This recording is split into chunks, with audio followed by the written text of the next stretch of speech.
শুধুমাত্র এই দোয়াটি একবার পড়েন, আল্লাহ তাআলা আপনার 90 বছরের গুনাহ মাফ করে দেবেন ইনশাআল্লাহ।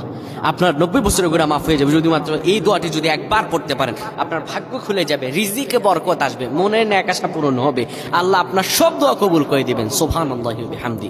এত ফজিলত, এই দোয়াটা আপনারা শেয়ার করে দিবেন। এই যুবকেরা, আমল না করেও সওয়াব পাবা। তোমার একটি শেয়ারে, একটা বাটনে প্রেস করে তুমি সওয়াব পেয়ে যাবা। কারণ তুমি আমল না করো, অন্য কেউ যদি তোমার শেয়ারের বদৌলতে আমল করে সওয়াব তুমি পেয়ে যাবা। নবীজির হাদিস।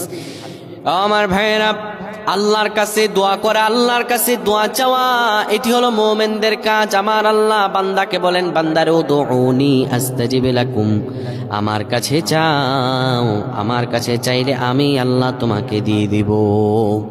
কেউ যদি একবার এই দোয়াটি পড়তে পারে, দোয়াটি হলো রব্বি ইন্নী যালামতু নাফসি ফাগফিরলি। কেউ যদি এই দোয়াটা একবার পড়তে পারে, আমার আল্লাহ তাআলা তার 90 বছর